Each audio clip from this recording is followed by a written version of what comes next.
அனைவருக்கும் வணக்கம். தஞ்சாவூர் மாவட்டம் மாதுரான்புதுக்கோட்டை கிராமத்தில் உதயக்கண்ணன். மதிப்பிற்குரிய மகாவிஷ்ணு அவர்களே, நீங்கள் அரசு பள்ளியில் பேசிய பேச்சு இன்று தமிழகம் முழுவதும் பேசுபொருளாக வருகிறது.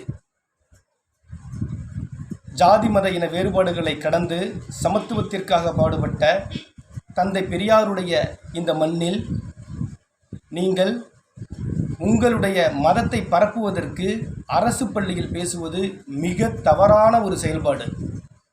ஆகவே நீங்கள் உங்கள் மதத்தை பற்றி பரப்ப வேண்டும், பேச வேண்டும், சொற்பொழிப்பு ஆற்ற வேண்டும் என்று சொன்னால் நீங்கள் உங்களுக்கான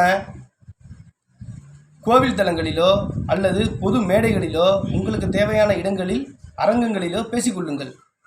அது உங்களுக்கு தேவையான உங்களை சார்ந்த இந்துத்துவத்தை சார்ந்த நபர்கள் அங்கே பங்கேற்பார்கள். ஆனால் சமத்துவத்திற்காகத்தான் பள்ளிக்கூடம் கொண்டு வரப்பட்டது. ஆனால் அந்த சமத்துவத்தை நொறுக்கும் விதமாக நீங்கள் இந்துத்துவத்தை பற்றி பேசுகிறீர்கள். இது மாபெரும் கண்டனத்திற்குரியது. ஆகவே மேலும் அந்த இந்துத்துவத்தை பற்றி கூறும் கருத்துக்களில் முன்னர் செய்த பாவங்களினால் தான் நீங்கள் ஊனமுடன் பிறந்தீர்கள் என்று சொல்கிறீர்கள். இதுதான் உங்கள் வேதம் போதிக்கிறதா? ஒரு மனிதன் எதற்காக ஊனமுடன் பிறக்கின்றான்? அறிவியல் ரீதியாக குறைபாடு. இதுதான் அனைவரும் அறிந்த ஒன்று. நீங்கள் புதுவிதமாக ஒரு கருத்தை சொல்லி பள்ளி பருவத்தில் இருக்கின்ற மாணவர்களிடையே ஒரு விதையை விதைக்கிறீர்கள். இது போன்ற பள்ளி மாணவர்களையும் அரசு பள்ளியையும் அரசு ஆசிரியர்களையும் உதாசீனப்படுத்தும் அவமானப்படுத்தும் செயல்களில் நீங்கள் ஈடுபட வேண்டாம்.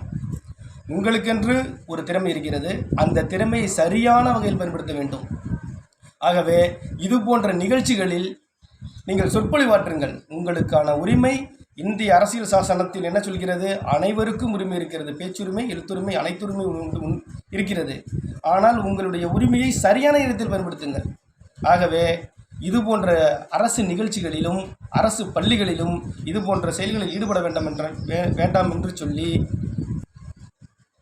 விடைபெறுகிறேன். நன்றி, வணக்கம்.